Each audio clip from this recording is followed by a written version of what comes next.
హల్లెలూయా, హల్లెలూయా. దేవునికి మహిమ కలుగును గాక. ప్రభునామములు మీ అందరికి వందనాలు చెల్లిస్తున్నాను. కీర్తనల గ్రంథం చూసుకుందామండి. ఇక్కడ రాయబడ్డదేమని 141వ అధ్యాయంలో దావీదు కీర్తన. ఇక్కడ దావీదు చెప్తున్నాడు, మొదటి వచనం చూస్తే, యెహోవా నేను నీకు మొరపెట్టుచున్నాను, నా యొద్దకు త్వరపడి రమ్ము, నేను మొరపెట్టగా నా మాటకి చెవియొగ్గుము, నా ప్రార్థన ధూపములను, నేను చేతులెత్తుట సాయంకాలం నైవేద్యములను నీ దృష్టికి అంగీకారములగునుగాక. ఇంకొక దగ్గర ఒక మాట ఉంటుంది, వారు పాదాలతో పాపం చేయడానికి వెళ్తున్నారు, వారు చేతులతో పాపం చేస్తున్నారు, కాబట్టి వారికి దూరంగా ఉన్నాను అని దేవుడు ఒక వాక్యం మాట్లాడుతున్నారు. ఇక్కడైతే దావీదు చెప్తున్నాడు, నేను చేతులెత్తుట సాయంకాలం నైవేద్యం వలె ఉండునుగాక అని ఇక్కడ దావీదు చెప్తున్నాడు. కాబట్టి ఎప్పుడు కూడా చేతులెత్తి ప్రార్థన చేయండి, దేవుడు గొప్ప విజయాన్ని మీకు ఇస్తాడు.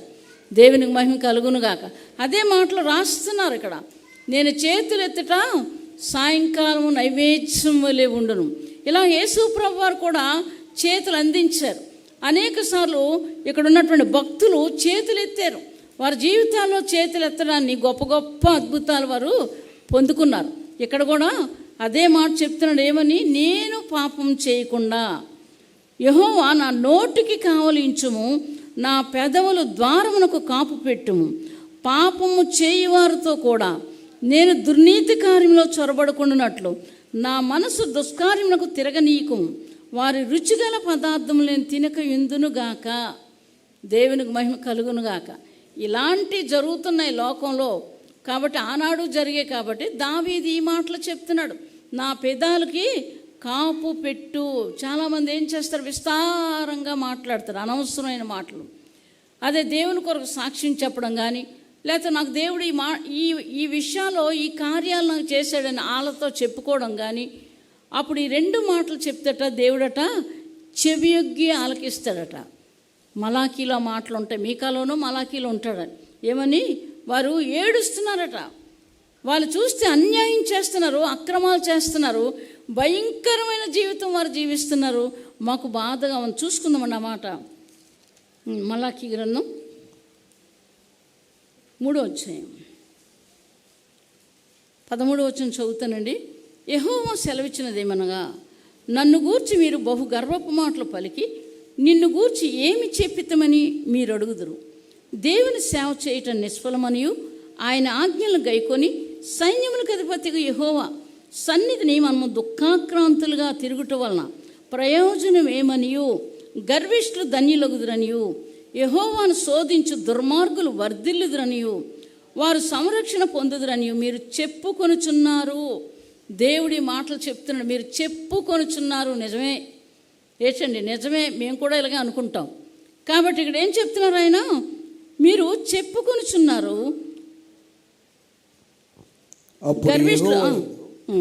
అప్పుడు యెహోవా యందు భయభక్తులు గలవారు ఒకరితో ఒకరు మాట్లాడుకొనుచుండగా యెహోవా చెవియొగ్గి ఆలకించెను.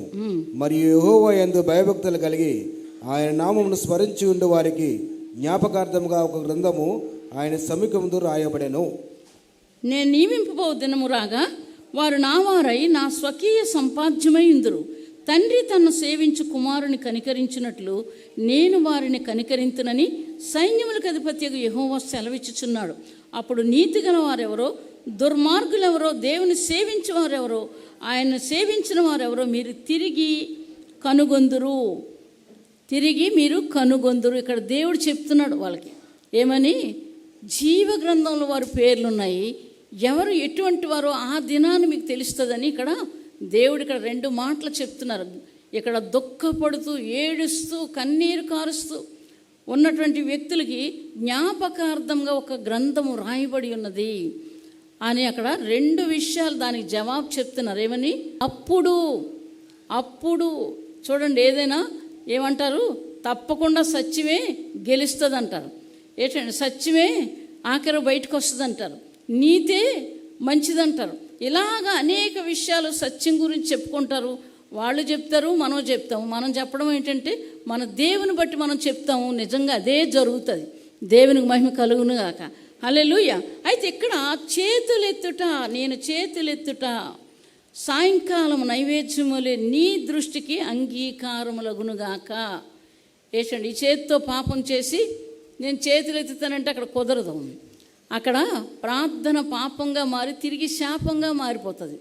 అలాగ చేసిన వారు ప్రార్థన పరిశుద్ధమైన జీవితం, పవిత్రంగా ఉండి హృదయాన్ని పరిశుద్ధపరచుకొని చేతులు ఎత్తితే దానికి తిరిగి జవాబు వస్తుంది. దేవునికి మహిమ కలుగునుగా. ఎంత ప్రార్థన చేస్తున్నా మనకు ఎందుకు రావట్లేదు అని మనం అనుకుంటాం.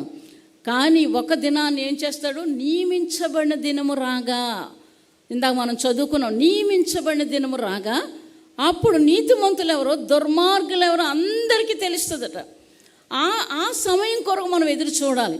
తొందరపడిపోయి అది ఇది చేసేస్తామంటే కుదరదు, అలా చేయలేదు, అలా చెప్పలేదు కూడా.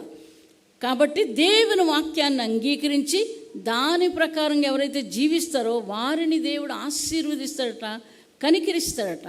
దేవునికి మహిమ కలుగునుగాక. ఇంకో మాట చూసుకుందామండి, ఆయన ఎంత కనికరం కలిగిన దేవుడో. మార్కు సువార్త 1వ అధ్యాయం 40, 41, 42, 43 వచనాలు చూసుకుందామండి. మార్కు సువార్త అక్కడ ఎంత కనికరమో. ఆయనకి ఎవ్వరూ చూడలేదు, ఆయన ఎవ్వరూ చూడలేదు. కానీ అక్కడ ఏం చేస్తున్నారు? ఒక కుష్ఠరోగి ఆయన యొద్దకు వచ్చి, మార్కు సువార్త 1వ అధ్యాయం, ఆయన యొద్దకు వచ్చి ఆయన ఎదుట మోకాళ్ళుని, నీకిష్టమైతే నన్ను శుద్ధినిగా చేయగలవని ఆయన చెప్పి ఆయన వేడుకొనగా ఆయన కనికరపడి చెయ్య చాపి వానిని ముట్టి, నాకిష్టమే, నువ్వు శుద్ధుడు కమ్మని వానితో చెప్పాను. వెంటనే కుష్ఠరోగము వానిని విడిచెను గనుక వాడు శుద్ధుడాయెను. దేవునికి మహిమ కలుగునుగాక. హల్లెలూయా. ఎంత వినయం ఉంది, ఎంత విధేయత ఉంది, ఎంత తగ్గించుకునే గుణం ఉంది ఆ కుష్ఠరోగి వ్యక్తికి. ఏం చేస్తున్నాడు? మోకాళ్ళు వేసాడు. మొదట ఆయన యొద్దకు వచ్చి ఆయన ఎదుట మోకాళ్ళుని, నీకిష్టమైతే, అక్కడ చెప్తున్నాడు, నీకిష్టమైతే నన్ను శుద్ధినిగా చేయగలవని ఆయనతో చెప్పి ఆయనను వేడుకున్నాడు. ఎప్పుడైతే వేడుకున్నాడో ఆయన ఏం చెప్తున్నారు? నాకు ఇష్టమే, నువ్వు శుద్ధుడు కమ్మని ఆయన చెయ్యి చాపి ఆయన పట్టుకోగానే ఆ కుష్టి వ్యాధి బాగైపోయింది. కాబట్టి ఏముంది దేవుని చేతిలో? దేవుడు అద్భుతకరమైన దేవుడు. ఆ మనిషిని చేసిన వాడు దేవుడు, ఆయనలో ఊపిరించిన వాడు దేవుడు. కాబట్టి ఆయన ఎప్పుడైతే పట్టుకోగానే శుద్ధుడాయెను. దేవునికి మహిమ కలుగునుగాక. దేవుని చేతిలో అనేకమైన అద్భుతాలు, దెయ్యాలు వెళ్ళగొట్టడం, చనిపోయిన వారిని లేపడం, కుష్టివారు గుడ్డివారిని బాగు చేయడం, అనేకులను బాగు చేశాడు దేవుడు. అనేకులు చనిపోయిన వారిని లేపిన ఆ గొప్ప దేవుడు కనికరము ఈ వ్యక్తి మీద దిగింది. వేడుకోవడం అంటే ఎలాగ వేడుకుంటున్నాం? వేసండి, మన ఇష్టానుసారం 24 hours ప్రార్థన చేసిన మన లోపల ఉన్న పాపాలు తీసుకోకుండా అవి క్షమాపణ అడిగి మళ్ళీ ఆ పాపాన్ని ఒప్పుకొని విడిచిపెట్టి మానేస్తే ఆ వేడుకున్న వేడుకి దేవుడు ఏం చేస్తాడు? కనికరం వస్తుంది. కనికరపడి శుద్ధీకరిస్తాడు. వాక్యానుసారంగా ఆ పని చేయాలి. ఇక్కడ ఆ విధంగా ఆ వ్యక్తిని శుద్ధీకరించినట్లుగా మనం చూస్తున్నాం. అక్కడ దావీదు ప్రార్థన ఆలకించినట్లుగా చూస్తున్నాం. నైవేద్యం వలె ఆలకించేట దేవుడు. దేవునికి మహిమ కలుగునుగాక. నిర్గమాకాండం చూసుకుందామండి. ఇక్కడ వీరు ప్రయాణమై అడవి గుండా వెళ్ళిపోతున్న సమయాల్లో వాళ్ళు ఏం చేస్తున్నారు? అమాలేకీయులు ఏం చేశారు? మా దేశంలోకి రానివన్నారు. అప్పుడు దేవుడే యుద్ధం చేయమన్నాడు. ఆ యుద్ధం ఎంత భయంకరంగా ఉందంటే వాళ్ళ అవతల వాళ్ళు ఇసుకలాగున్నారు, కానీ ఇక్కడ చేతులెత్తి ప్రార్థన చేస్తున్నారు. ఎంత భయంకరమైన సమస్య! ప్రాణాలు పోతాయి, అటు పోతున్నాయి, ఇటు పోతున్నాయో లేదు రాయలేదు, కానీ చేతులు ఎత్తినప్పుడు వీరికి విజయం వచ్చింది. ఈ యుద్ధంలో విజయం వచ్చింది. ఒకనాడల్లా కూడా అక్కడ 12వ వచనం, మోషే చేతులు బరువెక్కగా వారు ఒక రాయి తీసుకుని వచ్చి అతడు దాని మీద కూర్చుండుటకై దాన్ని వేసిరి. అహరోను హూరులు ఒకడు ఈ ప్రక్కన ఒకడు ఆ ప్రక్కన అతని చేతులను ఆదుకొనగా అతని చేతులు సూర్యుడు అస్తమించే వరకు నిలకడగా ఉండెను. అట్లా యెహోషువ కత్తివాడి చేత అమాలేకుల రాజును అతను జనులను గెలిచెను. దేవునికి మహిమ కలుగునుగాక. అలాగా 6 లక్షల మంది ప్రయాణమై వెళ్తున్నారు. కానీ యుద్ధం జయం వచ్చింది? చేతులు ఎత్తినప్పుడు. ఇలాగా ఉండిపోతే ఎంత కష్టం. కాబట్టి అది ఏం చేస్తున్నారు? ఈ చేతినొకరు పట్టుకున్నారు. ఎప్పుడైతే ఆ సూర్యుడు అస్తమించే వరకు పట్టుకున్నారో ఆ యుద్ధంలో గొప్ప విజయం వచ్చింది చేతులు ఎత్తుట ద్వారా. దేవునికి మహిమ కలుగును గాక. అమాలేకులు అందరూ వాడిపోయారు. ఆ దేశం వీళ్ళకి స్వాస్థ్యంగా దేవుడు ఇచ్చారు. దేవునికి మహిమ కలుగును గాక. మన జీవితాల్లో ఆశీర్వాదాలు బైబిల్ చదివినప్పుడు చేతులు ఎత్తుకున్నట్టు సాయంకాలం నైవేద్యం చదివేసి అలాగా వెళ్ళిపోవడం కాదు. అక్కడ అలా ఉంది కాబట్టి నేను కూడా అలా చెయ్యాలని తీర్మానం చేసుకోవాలి. అలా రాసుంది, అది జీవగ్రంథము, దేవుని మాట. కాబట్టి నేను అలా చేస్తానని ఎప్పుడైతే చేతులు ఎత్తడం మొదలు పెడతారో అప్పుడు మీకున్న సమస్యలే కానీ, ఏమైనా అనారోగ్యాలే కానీ, లేకపోతే ఇబ్బందులే కానీ, ఏమైనా బాధలే కానీ, శత్రువులే కానీ, ఏ విధమైన ఆటంకాలు వచ్చినా సరే మీరు ఎప్పుడైతే చేతులు ఎత్తుతారో అప్పుడు మీకు విజయం వస్తుంది. దేవునికి మహిమ కలుగునుగాక. అందుకు సాయంకాలం నైవేద్యంలాగా, దేవునికి నైవేద్యంలాగా నేను ఉండాలి. నా ప్రార్థనని ఆలకించాలి. నేను ధూపం వేసినట్లుగా నా ప్రార్థన ఉండాలి. ఇలాంటి మనస్సాక్షితో ఎప్పుడైతే ఎత్తుతామో చేతులు, దానికి జవాబుగా దేవుడు మనకి ఇస్తాడు. దేవునికి మహిమ కలుగునుగాక. హల్లెలూయా. అయితే పాపం ఉంటే దేవుని కార్యాలు జరగవు. అంతేకాకుండా అనేకులకు ఆశీర్వాదకరంగా నన్ను చేశాడు. ఆయన వాగ్దానం ఇచ్చాడు, భూమి యొక్క సమస్త వంశములు నీ వలన దీవించబడతాయి అని. ఆదికాండం 12వ అధ్యాయం 2వ వచనం ద్వారా దేవుడు నాకు వాగ్దానం ఇచ్చాడు. వాగ్దానం ఇచ్చిన దేవుడు అదే విధంగా చేస్తున్నాడు ఇప్పుడు. దేవునికి మహిమ కలుగునుగాక. హల్లెలూయా, హల్లెలూయా. కాబట్టి మనం సాక్షులుగా ఉండాలి. దేవుడికి మహిమకరంగానే నేను జీవిస్తాను, ఇతరులకు కాదు అని మనం ఎప్పుడైతే మనం అనుకొని జీవించడం మొదలు పెడతామో అప్పుడు ఏమొస్తే తెలుసునండి, సాతానుడు ముందు లేస్తాడు. దేవుని కొరకు నువ్వు జీవిస్తావా, ఎలాగ జీవిస్తావో నేను చూస్తాను, ఎలాగ నిన్ను కుదిపి నిన్ను ఎనగా ఇది చేయాలో, నిన్ను నాశనం చేయాలో నేను ఆ పని చేస్తానని తీర్మానం చేసుకొని వస్తాడు. అలాంటి సమయాల్లో నిలబడ్డం నేర్చుకోవాలి. తిరిగి ఒక్క మాట మాట్లాడకూడదు. ఏదైనా ఉన్న మాట అయితే మాట్లాడండి, పర్వాలేదు, మాట్లాడకూడదు. నువ్వు దేవుని వైపు ఎదురు చూస్తే దేవుడు తప్పకుండా మీకు విజయాన్ని ఇస్తాడు. దేవునికి మహిమ కలుగునుగాక. ఎంత భయంకరులు, ఎన్ని దేశాలు కలిసి వచ్చారు అమాలేకీలు. అక్కడ చాలామంది కలిసి వచ్చారు, కానీ దేవుడే గెలిపించాడు. చేతులెత్తడం ద్వారా, ఒక నరుడు చేతులెత్తటం వలన అన్ని జనాంగాలతో, లక్షల జనాంగాల్లో విజయాన్ని ఇచ్చాడు దేవుడు. మోషే నీతిమంతుడు, యథార్థవంతుడు. కాబట్టి ఆ మోషే ప్రార్థన ఆలకించి దేవుడు గొప్ప విడుదల ఇచ్చినట్లుగా మనం చూస్తున్నాం. మరి మన ప్రార్థన ఆలకించడా దేవుడు? ఆలకిస్తాడా లేదా? మన ప్రార్థన ఆలకిస్తాడు దేవుడు. కానీ విశ్వాసం ఉంచాలి, చేతులెత్తాలి. తప్పకుండా దేవుని కార్యాలు మనం చూస్తాం. దేవునికి మహిమ కలుగునుగాక. హల్లెలూయా. ఒక సమస్య వచ్చినప్పుడు చెప్పండి, 100, 200, 300, 400, 2000 దాకా కూడా నేను కృతజ్ఞతాస్తుతులు చెల్లిస్తాను. పడుకోనే తెలిగేసి ఉంటాను, నేను పడుకుంటాను, కానీ కృతజ్ఞతాస్తులు ఏసు రక్తం చేయం ఇలాగ దెయ్యాలు కనబడినప్పుడు ఆ మాటలు చెప్తాను. దేవుని స్తుతించినప్పుడు ఈ మాటలు చెప్తాను. హృదయం నిండా సంతోషంతో నింపబడతాను. అంటే అక్కడ విజయం వచ్చినట్టేనా? దేవునికి మహిమ కలుగునుగాక. మీరు ఇలాగ స్తుతించండి. ప్రభా, ఈ భయంకరమైన సమస్య నాకు ఉంది, భయం వేస్తుంది, ఈ సమస్యను చూస్తే ఇది నాకు తీరిపోతే నా హృదయంలో సంతోషం ఈ తండ్రి. నేను తెలుసుకుంటాను, నాకు ఈ విషయం తెలుస్తుంది. నేను అప్పుడు ఏం చేస్తాను, నేను నిన్ను స్తుతిస్తానని ఎప్పుడైతే మీరు అనుకుంటారో మీకు ఒక సంతోషం మీ హృదయంలోకి వస్తుంది. అంటే ఆ సమస్య తీరిపోతుందని మీకు అర్థమవుతుంది. దేవునికి మహిమ కలుగునుగాక. ఏంటంటే సంతోషం, స్తుతించండి, స్తుతి కృతజ్ఞతాస్తుతులను ఎప్పుడైతే చెబుతారో మీ హృదయంలో నెమ్మది, సమాధానం వస్తుంది. మీరు ఏ సమస్య కొరకైతే మీరు అడిగారో ఆ సమస్య తీరిపోతుంది అక్కడ. అందుకోసం మీ హృదయంలోకి సంతోషం వస్తుంది. అది ఎవరు పెడతారు?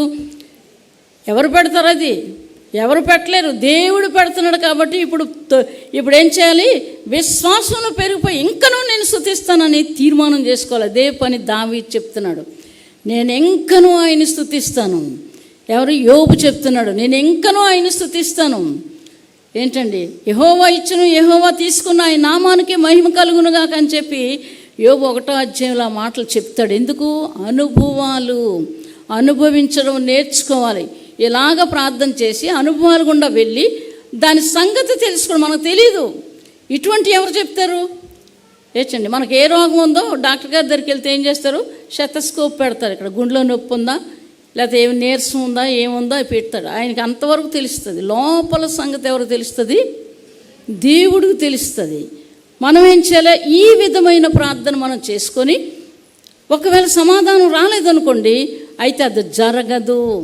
సమాధానం రాకపోతే అది జరగదు, జరగదు. సమాధానం ఎప్పుడైతే వచ్చేసిందో అది గ్యారంటీ. దేవునికి మహిమ కలుగునుగాక. హల్లెలూయా. అందుకోసం దావీదు కీర్తనలు రాసి ఏం చెప్తున్నాడు? కృతజ్ఞతాస్తుతులు, జనములలో నీ కృతజ్ఞతాస్తుతులు, సమాజంలో నీ కృతజ్ఞతాస్తుతులు. ఇలాగ దావీదు చెప్తున్నట్లుగా మనం చూస్తున్నాం. ఎందుకు? వారి అనుభవాలు, వారి జీవితాల్లో అనుభవాలు. మనం కూడా అలాగ అనుభవాలు గుండా వెళ్ళడం నేర్చుకోవాలి. దేవునికి మహిమ కలుగునుగాక.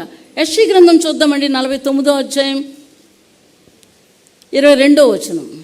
ప్రభువు యెహోవా ఈలాగా సెలవిచ్చుచున్నాడు, నేను జనముల తట్టు నీ కొరకు నా చెయ్య ఎత్తుచున్నాను, జనముల తట్టు నా ధ్వజమును ఎత్తుచున్నాను.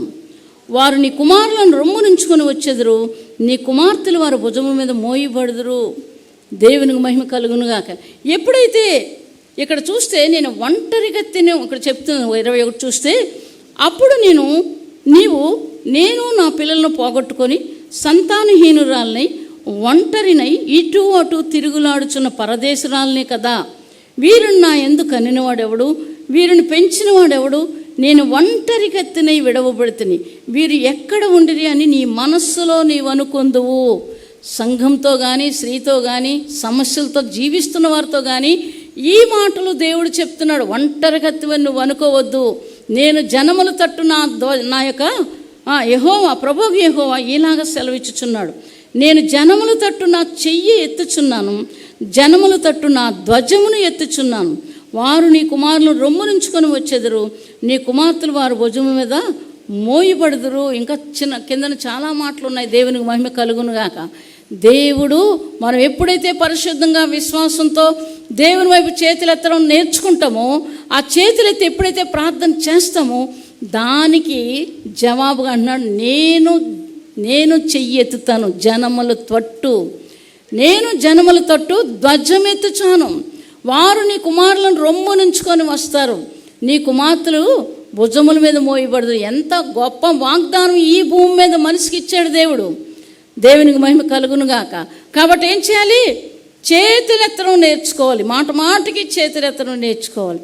ఏంటంటే చిన్నదానికి పెద్దదానికి ప్రతి విషయానికి ప్రభా ఈ విషయం నేను చేతులు ఎత్తుతున్నాను. నేను ఎప్పుడైతే అలా చేస్తామో దేవుని గొప్ప కార్యాలు చూస్తాం. మనం చెప్పాను కదా, ఒక ఆమె కుడి చేతిని ఎత్తిందంట. ఈ చెయ్యి, ఎడం చెయ్యి విరిగిపోయింది. కుడి చేతిలో నాకు ఇదొక్క చెయ్యే ఉంది ప్రభా, ఇదొక్కటే ఎత్తుతానని రోజు కూడా 2 గంటలు 3 గంటలు ఏం చేస్తుంది? ప్రార్థన చేస్తూ కళ్ళు మూసుకుంటూ చేతులు ఎత్తుంది. చెయ్యి దేవుడు చూపిస్తుంది, ప్రభా చెయ్యి ఇరిగిపోయింది, నాకు నా పనులు చేసుకోవడం అవ్వట్లేదని.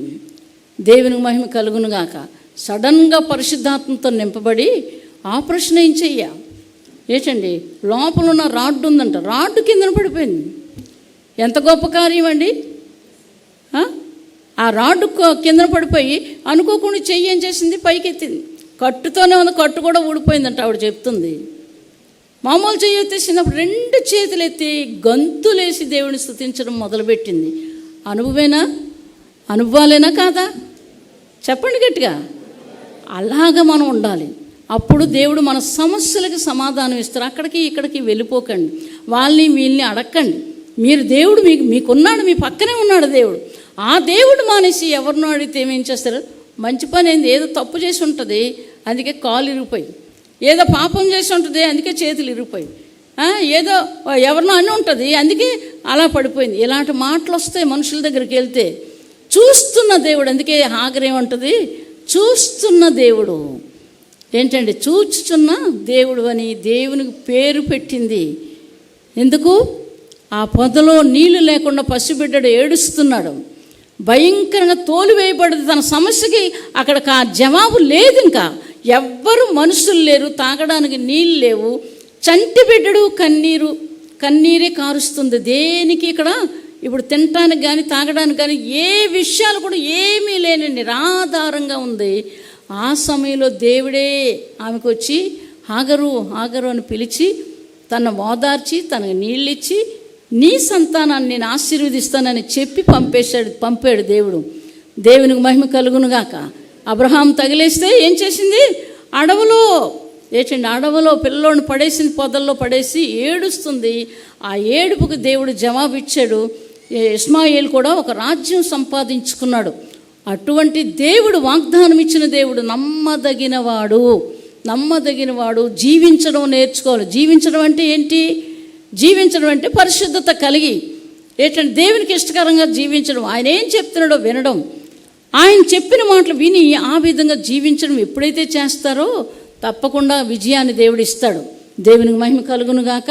హల్లెలూయా. ఇంకో మాట చూసుకుందామండి. నిర్గమాకాండం 4వ అధ్యాయం 1-8 మోసే చిత్తగించుము, వారు నన్ను నమ్మరు, నా మాట వినరు, యెహోవా నీకు ప్రత్యక్షము కాలేదందరు అని ఉత్తరమియ్యగా, యెహోవా నీ చేతిలోనిది ఏమిటి అని అతను అడిగాను. అందుకు అతడు కర్ర అనెను. అప్పుడు ఆయన నేలను దాన్ని పడవేయమనెను. అతడు దాని నేలను పడవేయగానే అది పామాయెను. అప్పుడు యెహోవా నీ చెయ్యి చాపి దాని తోక పట్టుకొనమనగా అతడు తన చెయ్యి చాపి దాన్ని పట్టుకొనగానే అది అతని చేతిలో కర్ర ఆయను. ఆయన దాని చేత వారు తమ పితరుల దేవుడైన యెహోవా అనగా అబ్రహాము దేవుడు, ఇస్సాకు దేవుడు, యాకోబు దేవుడు నీకు ప్రత్యక్షమాయనని నమ్ముదురు.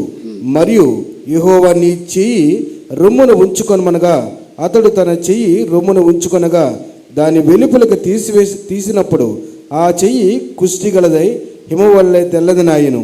ఆ తరువాత ఆయన నీ చెయ్యి మరలా నీ రొమ్మును ఉంచుకొనమనగా అతడు తన చెయ్యి మరలా తన రొమ్మును ఉంచుకొని తన రొమ్ము నుండి వెలుపలకు తీసినప్పుడు అది అతని మిగిలిన శరీరం వల్ల ఆయను. మరియు ఆయన వారు నిన్ను నమ్మక మొదటి సూచన బట్టి వెనకపోయినడలా రెండవ దాన్ని బట్టి విందురు. వారు ఈ 2 సూచనలను బట్టి నమ్మక నీ మాట వినకపోయిన ఎడల నీవు కొంచెము నీటిని తీసిన ఏటి నీళ్లు తీసి ఎండిన నేల మీద పోయవలను. అప్పుడు నీవు ఏటిలో నుండి తీసిన నీళ్లు పొడి నేల మీద రక్తమగును. చాలు. దేవునికి మహిమ కలుగునుగాక. మొదట సూచక్రియ. నేను ఐగుప్తు దేశానికి నన్ను పంపుతున్నావు, నన్ను నమ్ముతారా అని అన్నప్పుడు నీ చేతిలో ఏముంది అంటే ఒక కర్ర. దాని కిందన పడవేయమనగానే అది పాముగా మారింది. ఎప్పుడైతే పాముగా మారిందో దాన్ని తోక పట్టుకోమనగానే కర్రగా మారింది. అలాగ 2 సూచనలు దేవుడు చూపిస్తారు. ఒక చెయ్యి ఏం చేస్తారు? నీ రొమ్మును ఉంచుకోమనగానే అలా పెట్టగానే తెల్లని కుష్టి వ్యాధిగా మారిపోయింది. మరలా అదే చెయ్యి నువ్వు మరలా పెట్టుకోమనగా మరలా మామూలు చెయ్య మారింది. ఈ ఒక్కటైనా చూస్తున్నావు, నువ్వు అనేకమైన చూస్తావని చెప్పి మోషేతో తర్వాత అధ్యాయాల్లో దేవుడు చెప్తాడు. దేవునికి మహిమ కలుగునుగాక. ఐగుప్తీయులు కఠినమైనటువంటి వ్యక్తులు, భయంకరమైన వ్యక్తులు, దయ, దాక్షణ్యం, కరుణ, కటాక్షాలు ఏమాత్రం లేనటువంటి వ్యక్తులు. వాళ్ళు ఏంటండి ఎప్పుడూ మంచిగా ఉన్నారు. వాళ్ళు కనాన్ దేశం నుంచి 70 మంది ఏంటండి ఇశ్రాయేలు తిరిగి వచ్చారు. ఎప్పుడు అంటే ఏసేపు ఉన్న సమయాల్లో తండ్రికి పుట్టిన పిల్లలు వాళ్ళ సంతానం అందరూ కలిసి 70 మంది వచ్చారు. ఈ 70 మంది ప్రజలు 6 లక్షల మంది అయ్యారు. అప్పటికి ఏసేపు చనిపోయాడు. ఏసేపుని ఎరగని రాజు ఒకడు వచ్చాడు. ఆ రాజు ఏం చేస్తాడు? వీళ్ళు విస్తారంగా అభివృద్ధి చెందుతున్నారు కాబట్టి ఏం చేయాలి? వీళ్ళని కఠినమైన బాధలు పెట్టించాలని 430 సంవత్సరాలు వాళ్ళకు బాధలు పెడతా ఉంటారు. అప్పుడు మోషే పుట్టిన తర్వాత మోషేని దేవుడు ఆ దేశానికి పంపుతాడు. మాలో ఎంత భయంకరులు అంటే కంటితో చూసినా సరే ఒప్పుకోలేదు ఆ కఠినాత్ముడు ఫరో. ఏంటంటే ఆఖరికి ఎప్పుడు ఒప్పుకున్నాడు? ఎప్పుడైతే తొలి సంతానం చనిపోయిందో అప్పుడు ఒప్పుకొని త్వరగా వెళ్ళి మీరు ఆరాధన చేసుకోండి అని అంటాడు. కానీ దానికి ముందు మోషేకి నేర్పిస్తాడు. ఏం నేర్పిస్తాడు? అనుభవాలు. మోషేకి అనుభవాలు గుండా చెట్టులోంచి అగ్ని వస్తుంది, నా మంటలు ఎర్రని మంటలు. అక్కడ మోషేని దేవుడు పిలవడం, ఆ స్వరం వినడం, అప్పుడు ఆయనకు లోబడ్డం, ఆ విధంగా మోషేకి కొన్ని అనుభవాలు గుండా నడిపించాడు. ఆ అనుభవాలతో ఆ యొక్క ఐగుప్తు దేశానికి వెళ్ళడం, ఆ గొప్ప గొప్ప కార్యాలు చేయడం దేవుడు అతనికి బోధించి అభిషేకించి ఆశీర్వదించి అనేకమైన అద్భుతాలు చూడడానికి కారకుడుగా దేవుడు మోషేని చేశాడు. దేవునికి మహిమ కలుగునుగాక. హల్లెలూయా, హల్లెలూయా. చూపిస్తున్నాడు చేతిలో ఏముంది, నీ చేతిలో ఏముంది. ఏచండి, నీ చేతిలో ఏముంది? కుష్టి వ్యాధి, తర్వాత మరలా బాగైపోవడం, ఇవన్నీ 2 సూచనలు చూశాడు. దాంతో మోషేకి ధైర్యం వచ్చింది. అప్పుడు ఐగుప్తుకి వెళ్ళాడు. అప్పుడు ఏం చెప్తున్నాడు ఇక్కడ ఇంకా మాట్లాడతాడు మోషే. 10వ వచనం, అప్పుడు మోషే, ప్రభువా, ఇంతకు మునుపైనను నీవు నీ దాసునితో మాట్లాడినప్పటి నుండి ఆయనను నేను మాట నేర్పరిని కాను, నేను నాలుక మాంద్యము గలవాడని యెహోవాతో చెప్పగా, యెహోవా మానవులకు నోరిచ్చినవాడు ఎవడు? మూగవాన్నే కానీ, చెవిటివాన్నే కానీ, దృష్టి గలవాన్నే కానీ, గ్రుడ్డివాన్నే కానీ పుట్టించిన వాడెవడు? యెహోవానైనా నేనే కదా. కాబట్టి వెళ్ళుము, నీ నోటికి తోడయింది నీవు ఏమి పలకవలసింది నీకు బోధించదని అతనితో చెప్పాను. దేవునికి మహిమ కలుగునుగాక. హల్లెలూయా. అద్భుతాలు చేసే దేవుడు, చనిపోయిన వారిని లేపే దేవుడు, ఈ భూప్రపంచం మీద ఉన్నటువంటి ప్రతి మానవుడి ముక్కు నాసికారంధంలో జీవవాయువు ఊదిన దేవుడు. దేవునికి మహిమ కలుగునుగాక. నువ్వు బ్రతుకుతావంటే బ్రతుకుతావు, చేస్తావంటే చేస్తావు. అది ఆయన చిత్తం. అయితే మనం ఎలాగ ఉన్నాం? ఆయన చిత్తం కాబట్టి హిజ్కియాకి ఏం చేశాడు? నువ్వు చచ్చిపోతావని చెప్పాడు దేవుడు. అప్పుడు ఏం చేశాడు? ఒప్పుకుంటున్నాడు. మరి ఏం తప్పులు చేశాడు? గోడ దేనికి సూచన అంటే పాపానికి. నీకు నాకు గోడలాగుంది, మధ్యలో ఒక దగ్గర రాయబడ్డది, పాపము గోడలాగుంది. కాబట్టి గోడ వైపు తిరిగి ప్రార్థన చేస్తాడు హిజ్కియా. ఎప్పుడైతే నువ్వు చచ్చిపోతావని కబురు పెట్టాడు, నేను ఎలా బ్రతికానో నీ సన్నిధిలో నీకు తెలుసు కదని కన్నీరు కారుస్తే, ఇంకా వెళ్ళిపోలేదు యెషయా, వెళ్ళిపోకముందే నువ్వు బ్రతుకుతావని చెప్పు అని మరలా పంపిస్తాడు. దేవునికి మహిమ కలుగునుగాక. హల్లెలూయా. అంటే చచ్చిపోవడం, బ్రతకడం, జీవించడం అన్నీ ఆయన చేతిలో ఉన్నాయి కదా. అక్కడ ఆ మాటల ప్రకారంగా చచ్చిపోతావని చెప్పిన దేవుడు బ్రతుకుతావని చెప్తున్నాడు. మళ్ళీ నువ్వు కన్నీళ్ళు విడిచడం నేను చూచాను, నీ ప్రార్థన నేను అంగీకరించాను, నీకు 15 సంవత్సరాల ఆయుష్ నీకు ఇస్తున్నాను, అశ్షూరు రాజు నీ మీదకి రాడు అని దేవుని వాగ్దానం అక్కడ హిజ్కియాకి ఇచ్చాడు. దేవునికి మహిమ కలుగునుగాక. అందుకే జీవన మరణాలు దేవుని వశంలో ఉన్నాయి, మనిషి నాలుక వశంలో కూడా ఉన్నాయి. ఎప్పుడైతే పరిశుద్ధంగా బ్రతుకుతామో, హృదయపూర్వకంగా మాటలు పలుకుతామో, నిజంగా ప్రేమించి పలుకుతామో, ఆ మాట తప్పకుండా జరిగిస్తాడు. దేవునికి మహిమ కలుగునుగాక. హల్లెలూయా. మీకు కూడా దేవుడు శక్తినిచ్చాడు. నాలుగుకి, నోటికి దేవుడు శక్తినిచ్చాడు. దాంతో ఆ నాలుగుతో బూతులు తిట్టమని, ఇతరుల మీద ఏదో నిష్టానుసారం మాట్లాడమని కాదు, పరిశుద్ధంగా జీవించాలి, దేవుని వాక్యం చదవాలి, మీరు ప్రార్థన చేయాలి, పవిత్రంగా బ్రతకాలి. అప్పుడు ఒక మాట పలకండి, తప్పకుండా జరుగుతాయి. దేవునికి మహిమ కలుగునుగాక. హల్లెలూయా. నా అనుభవాలు అనేక వేల అనుభవాలు ఉన్నాయి. అలాగే చాలామంది మాట్లాడారు కానీ జరగలేదు. అలా జరగకపోతే వాళ్ళు ప్రవక్తలు కారు. నేనైతే ప్రవక్తని, స్వస్థతలు జరుగుతాయి, అద్భుతాలు జరుగుతాయి, చనిపోయిన వాళ్ళు లేచిపోతున్నారు, ఎంత అంత అని పోస్టుల్లో కూడా నేను వేయించుకోను. దేవునికి మహిమ కలుగునుగాక. ఆయన చేస్తాడు కార్యం. నేను నిలబడ్డాను, చేసినోడు ఆయన. మధ్యలో నీ సంగతి ఏంటి? కాబట్టి నాకు ఇష్టం ఉండదు అలాగా. కానీ నన్ను ప్రవక్తగా దేవుడు చేశాడు. అనేకమైన అద్భుతాలు చేసే శక్తి దేవుడు నాకు ఇచ్చాడు. అనేకమైన దర్శనాలు, పోయిన బంగారాలు దొరికాయి, చనిపోయిన వాళ్ళు లేపారు. ఆస్తులు పోయిన వాళ్ళకి దొరికాయి, ఎంతమందియో దొరికాయి. ఇలాగా అనేకమైన జరిగాయి. కానీ నేను ఇంత గొప్పదానని చెప్పుకొని డప్పులు కొట్టుకోవడం నాకు ఇష్టం ఉండదు. దేవునికి మహిమ కలుగునుగాక. హల్లెలూయా, హల్లెలూయా. దేవుడు చేయవలసిన కార్యం ఆయన చేస్తాడు. అలాగని చెయ్యేసి కూడా నేను చేయను. దేవుడు ఏం చెప్పాడు? త్వరపడి హస్త నిక్షేపణ చెయ్యొద్దు.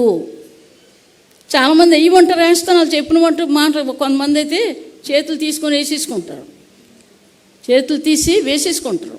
అలా చేయకూడదు, అలాగా తప్పు. దేవుడు వేస్తే శాశ్వతం కదా, చెప్పండి. దేవుడు చేస్తే శాశ్వతంగా ఉంటుంది, మనుషులు చేస్తే అవ్వదు అది. అయితే దేవుడు నా చేతిలో శక్తినిచ్చాడు. చాలామంది స్వస్థపరచబడ్డారు. చెయ్యి వెయ్యమని దేవుడే కానీ చెప్తే నేను వేశానంటే అది తప్పకుండా కార్యం జరుగుతుంది. దేవునికి మహిమ కలుగునుగాక. హల్లెలూయా. ఆయన చెప్పకుండా చేస్తే మాత్రం అక్కడ జరగదు. చెయ్యేసి ప్రార్థన చేయండి అంట అలా జరుగుతాయి. కాబట్టి అలాగ కాదు. అయితే ఇక్కడ చెప్తున్నాడు దేవుడు ఏమని, మరి కీర్తన గ్రంథంలో ఏమని చెప్తున్నాడు, నేను చేతులెత్తుట సాయంకాలము నైవేద్యం వలె ఉండునుగాక. ఏంటండి అటువంటి మంచి మనస్సాక్షి. బాబోయ్ పలానోళ్ళు ఇలాగంటున్నారు అంటారు. నువ్వు దేవుని బిడ్డవి. ఏంటంటే దెయ్యానికి బిడ్డవు కాదు. ఏంటండి అలా పాపం చేసి దర్జాగా తిరుగుతారు, దర్జాగా బ్రతుకుతారు. నువ్వు బ్రతుకుతావా? చెప్పండి. మేము అలాగే బ్రతుకుతాం అన్నోళ్ళు ఎవరైనా చేతులు ఎత్తారా? క్రీస్తు యేసునందు సద్భక్తితో బ్రతకను ఉద్దేశించేవారు హింస వదిలేసాడు. అలాగా మమ్మల్ని ఈ కష్టాల్లో మమ్మల్ని వదిలేశాడండి దేవుడు అని చెప్తారా ఎవరైనా? చెప్తారా? కష్టాల్లో దేవుడు మమ్మల్ని వదిలేశాడని ఎవరైనా చెప్పగలరా? వదిలేదు. మిమ్మల్ని వదిలేశాడని మీరు తప్పు చెప్తున్నారు. మీరు మమ్మల్ని శూన్యంలో ఉన్న మమ్మల్ని పెంచుతున్నాడు ఈ దినాన్ని. మాకు అన్నీ ఇస్తున్నాడు అని మనసులో అనుకుంటాం. అది మా దగ్గరికి వస్తుంది. గొప్పగా చెప్పుకోవాలి కానీ ఆ దేవుడు దయ, ఆ దేవుడు కనికరం, ఆ దేవుడి యొక్క కనికరం మా మీదకి వచ్చింది. కాబట్టి అలాంటి ప్రత్యేకంగా జీవించడం నేర్చుకోవాలి. అనుభవాలు గుండా వెళ్ళి అనుభవాలు ఇతరులకు చెప్పాలి. మీరు చెప్పాలి. దావీదు చెప్తున్నాడు సౌలు దగ్గరికి వచ్చి, నేను అడవిలో ఎలుగుబంటిని చీల్చేశాను అంటున్నాడు. అడవిలో నా గొర్రె పిల్లని ఎత్తుకుపోతుంది, సింహాన్ని చీల్చేశాను. నువ్వు చిన్న బాలుడివి, నువ్వేం యుద్ధం చేస్తావు అని సౌలు అడుగుతున్నాడు. బాలుడు కదా, నువ్వు యుద్ధం చేయలేవు. అప్పుడు సౌలుతో చెప్తున్నాడు ఈ మాటలు, నేను ఇలా చేశానని. అప్పుడైతే వెళ్ళు యుద్ధానికి వెళ్ళమని అప్పుడు సౌలు పంపుతాడు.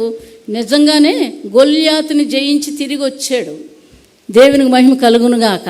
మీకు జరిగినవి ఇతరులకు చెప్పడం నేర్చుకోవాలి. ఏంటండి తినేస్తామండి, ఎవరో పెట్టారు ఎంత పెట్టారు కాబట్టి చక్కగా తినేసి నోరు మూసుకుంటున్నాం.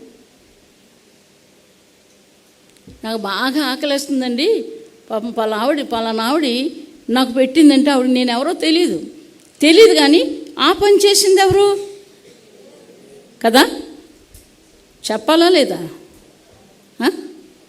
చెప్పాలి.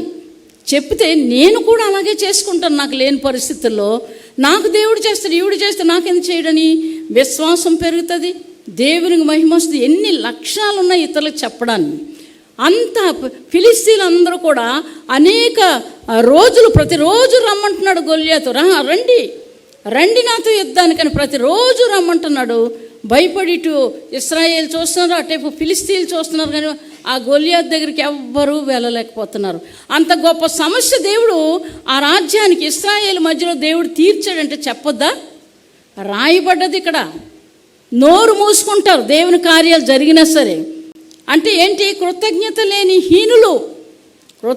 లేని హీనులు కాబట్టి నోరు మూసుకుంటారు. నా దేవుడు నాకు ఇంత గొప్ప కార్యం చేశాడని ఇతరులతో చెప్పినప్పుడు అవతల బలపడతారు. ఏంటండి దేవుడు మహింపరచబడతాడు. అందుకే ఈ రోజు వరకు నేను చెప్పవలసిన గొప్పల కోసం చెప్పుకోను. నేను ఏంటండి పలానప్పుడు నేను తాగేదాన్ని, పేకాట్లాడేదాన్ని, సినిమాలు చూసేదాన్ని, ఇటువంటి నా జీవితాన్ని దేవుడు మార్చాడని ఇప్పుడు చెప్పడానికి కారణం ఏంటి? 40 సంవత్సరాల నుంచి తాగుతున్న వ్యక్తి మారు మనసు పొందాడు ఈ మాటలు చెప్పడం వలన. ఇప్పుడు లేరు, ఆయన చనిపోయాడు, కానీ 40 సంవత్సరాల నుంచి తాగుతున్నాడట ఆయన. ఈ సాక్ష్యం విని మారిపోయాడు. మీరు ఇతరులకు చెప్పడం వల్ల దేవుడు అతని జీవితాన్ని మార్చాడు. అలాగ వారి జీవితాలు మార్చబడతాయి. అందుకే యేసు ప్రభువారు చెప్తున్నారు, భూ దిగంతాల వరకు నాకు సాక్షులై ఉండండి. దేవునికి మహిమ కలుగునుగాక. నోర్లు మూసుకుంటారు, తినేస్తారు, దేవుడిచ్చినటువంటి అద్భుతాలు చూస్తారు, కానీ ఎంత పెసరు చెప్పరు. అది దేవుడికి ఇష్టం లేని పనులు. రెండోసారి ఆయన చెయ్యడు. రెండోసారి మనకి ఆయన చెయ్యడు ఆ కార్యం, మరలా చెయ్యడు. ఎందుకు? నువ్వు నా కొరకు సాక్ష్యం చెప్పలేదు కాబట్టి నేను చెయ్యను. ఎవరో చేసిన దానికి నేను ఈ రోజుకి చెప్తానండి. నేను ఇంత అన్నం పెట్టినా నీకు ఆకలేసినప్పుడు, ఆకలి బాగా తెలిసిన వాళ్ళకి తెలుస్తుంది. సమృద్ధిగా బ్రతికినటువంటి వాళ్ళని, బాగా డబ్బు బంగారం ఏంటంటే ఆస్తులు పొలాలు ఇల్లు అన్నీ ఉన్నటువంటి ఇల్లు. అంటే మాకు మేడలు లేవు, కానీ మాకు మిద్దిల్లు ఉండేది, పెంకిటిల్లు ఉండేవి కళ్ళంలో ఏంటండి. ఇలాగ ఉన్నాం. కానీ అయితే పోయింది, ఆస్తి పోయింది. ఆ తర్వాత నేను యేసు ప్రభువుని నమ్ముకున్నాక ఒకరోజు అన్నం వండేసాను, పిల్లలకే ఉంటుంది, నాకు ఉండదు. మరి అదేంటో ఆ రోజు భయంకరమైన ఆకలి కడుపులోంచి పుట్టుకొస్తుంది. సరిగ్గా 11:30 అయింది. అన్నం ఉంది, తినేస్తే పిల్లలకు ఉండదు. అయితే నేను ఆకలి వేయకుండా చేయి ప్రభు, ఆకలి వేయకుండా చేయి ప్రభు, కడుపు పట్టుకుని ఏడుస్తున్నాను, భయంకరంగా ఏడుస్తున్నాను. ఆఖరికి మంచం మీద ఉండి ఏడుస్తున్నాను. కిందకు దిగిపోయి మోకాళ్ళు వేసాను. ఆకలి వేయకుండా చేయి ప్రభు అని ఇలా చేతులెత్తే ప్రార్థన చేస్తున్నాను. దేవునికి మహిమ కలుగుగా మహిమార్థమై చెప్తున్నాను. ఎందుకు ఈ మాటలు చెప్తున్నాను? కొంచెం కలిగిందంటే ఆ పాత చెప్పరు చాలామంది. ఎప్పుడు దేవునికి మహిమార్థమై చెప్పడం నేర్చుకోవాలి. అయితే మా ఇంటికి ఆవిడండి ఏం చేస్తాను, చేతులు కూడా గోళంలో కడుక్కుంటుంది, అంటే అన్నం కూడా అందులో పడిపోవాలని. అటువంటి ఆవిడ నాకు వేడివేడిదంటే ఇష్టం. ఏంటంటే వేడివేడిదంటే ఇష్టం. ఏం చేస్తుంది, తలుపు కొడుతుంది. అబ్బా ఇప్పుడు ఏడ్చి ప్రార్థన చేసుకుంటున్నాను, ఈ సమయంలో కొడుతుంది తలుపు అనుకొని నా ముఖం అంతా కడుక్కొని బయటకు వచ్చి చూసేసరికి వేడివేడిగా ఇంత బిర్యానీ. ఏంటంటే 2 పూటలు తినడానికి, మేమందరం తినడానికి ఎంత బిర్యానీ, చికెను, పెరుగు పచ్చడి, స్వీట్లు అన్నీ పట్టుకొచ్చింది. నేను తలుపు తీసేసరికి నేను ఆవిడ ముఖం చూసుకొని అలాగ ఉండిపోయాను. ఏడ్చంతమ్మా అలా చూస్తున్నావు అని అన్నది. అప్పుడు నేను అవి తీసుకొని ఇంట్లోకి వెళ్ళి ఏడ్చాను. నిజంగా ఈ సమయంలో తల్లికైనా తెలిస్తే పెట్టలేదు. పెడతదా? ఎవరైనా చెప్పండి, పెడతదా? అలాగా అంత వేడిగా నాకు ఇష్టమైన రీతిలో పెడతదా?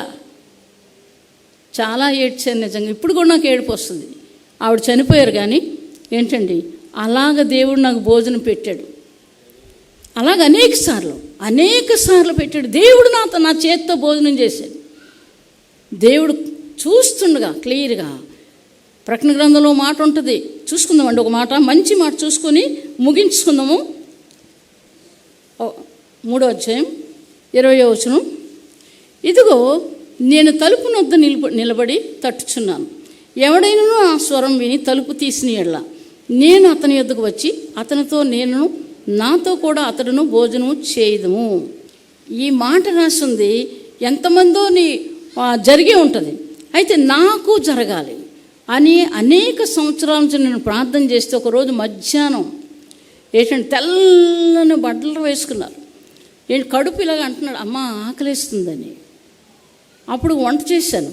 అయితే ఈ నాన్నగారు కానీ చూస్తే ఎవరిని ఇంట్లోకి రానియరు, ఒకవేళ కంచంలో పెట్టినా ఒప్పుకోరు. ఇప్పుడు ఇస్త్రాకి వెళ్ళాలంటే చాలా దూరం వెళ్ళాలి. కంచంలో పెడదామంటే ఈయన కానీ వచ్చారంటే మళ్ళీ పెద్ద దెబ్బలాట అయిపోతుంది. ఎలాగా అని ఆలోచించుకొని ఏమవుతామని, ఈ సమయం బాగుంది ఎవరో కానీ అని చెప్పేసి అన్నం పెట్టి కూర పెట్టి సాంబార్ పెట్టి అక్కడ గబగబా తినేస్తాడు. నేనేం చేస్తాను, ఇలాగే నిలబడి ఎంతవే తినేస్తాడని ఏంటండి నిలబడిన తర్వాత తినేసి సరిగ్గా ఆ కంచం తీసుకెళ్ళి ముందు లోపలికెట్టి బయటకు వచ్చారుగా మనిషి లేరండి. ఆ మనిషి లేరు. చుట్టూ చూశాను, బయటికి వెళ్ళి చూశాను. దేవునికి మహిమార్థమై నేను చెప్తున్నాను. దేవునికి మహిమ కలుగునుగాక. హల్లెలూయా. ఆశ ఉంటే ఏదైనా జరుగుతుంది. దేవునికి మహిమ కలుగునుగాక. అనేకులు పెట్టారు, అనేకులు దేవునితో కలిసి సహవాసం చేశారు. బైబిల్లో ఉందన్నమాట. కాబట్టి ఇక్కడ దావీదు చెప్తున్నాడు, నేను చేతులెత్తుట సాయంకాలము, చెప్పండి అందరూ, నేను చేతులెత్తుట సాయంకాలము నైవేద్యం వలె ఉండునుగాక. నా ప్రార్థన ఆలకించు తండ్రి, మీకు వందనాలు చెల్లిస్తున్నాం. యేసు నామములో అడుగుతున్నాం తండ్రి, ఆమేన్. వాక్యం మీతో దేవుడు మాట్లాడారని అనుకుంటున్నాను. మీకు విజయం రావాలంటే దేవుని స్తుతించడం నేర్చుకోండి. ఏదైనా దెయ్యాలా లేదా మనసులో చికాకు ఉందా, దేవుని యేసు రక్తమే అని చెప్పండి, తప్పకుండా మీకు విడుదల వస్తుంది. దేవునికి మహిమ కలుగునుగాక. దేవుడి మాటలు దీవించునుగాక. ప్రార్థన చేసుకుందామండి. మహాపరిశుద్ధుని పాదాలకు వందనాలు చెల్లిస్తున్నాం నాయన. తండ్రి నీకు వందనాలు. ఆకలి బాధ అంటే ఏంటో నాకు తెలుసు. సహాయం చేయి. ఏ విధంగా నన్ను జీవింపచేసావు తండ్రి, నీ పాదాలకు వందనాలు స్తుతులు చెల్లిస్తున్నాను తండ్రి. నీకు వందనాలు. సర్వ సమృద్ధి కలిగిన దేవుడు, సహాయం చేయండి. ఏ బిడ్డలైతే నాయన ఆ విధమైన జీవితాల్లో ఉన్నారో వారికి విడుదల ఇవ్వండి, సహాయం చేయండి ప్రభా. నాయన ఎటు దారి లేక తొయ్యకుండా, ప్రభా నాయన ఏ దారి లేదని, ఏమీ తెలియట్లేదని ఎంతమంది బాధపడుతున్నారో మీకు తెలుసును. వారికి దారి మీరే నాయన, నీకు వందనాలు. మీ దారిలోకి వారు రావడానికి సహాయం చేయండి తండ్రి. నీకు వందనాలు చెల్లిస్తున్నాం తండ్రి. వారు ప్రతి అవసరతను తీర్చండి. ఈ వాక్యం వారి హృదయంలో ఉంచండి తండ్రి. నీ వెలుగుతో నింపండి, మీ పరిశుద్ధాత్మతో నింపండి నాయన. మీ వైపే చూడడానికి వారికి మాకు దయచేయండి. ఎల్లప్పుడూ నీ వైపు చూడడానికి సహాయం చేయండి. మీరు మేలు దాచే ఉంచారు ప్రభా, నీకు వందనాలు. ఈ వాక్యం ద్వారా వరకు నాయన అవసరతలన్నీ తీర్చండి, సహాయం చేయండి. జీవాధిపతి నీ కొరకు నాయన విని నాయన ఆ మాటలు విని వాటి ప్రకారంగా జీవించడానికి సహాయం చేయండి. శత్రువుని నాయన వారి జీవితాల నుంచి వెళ్ళిపోయేలాగా ఈ భూమి మీద నాయన యేసుక్రీస్తు నామములో బంధిస్తున్న నాయన సహాయం చేయండి. మా పట్ల వారి పట్ల సహాయం చేయండి. ఎల్లప్పుడూ మిమ్మల్ని స్తుతించేలా సహాయం చేయండి. యేసుక్రీస్తు నామమును అడిగి వేడుకొని ప్రార్థిస్తున్నాం తండ్రి.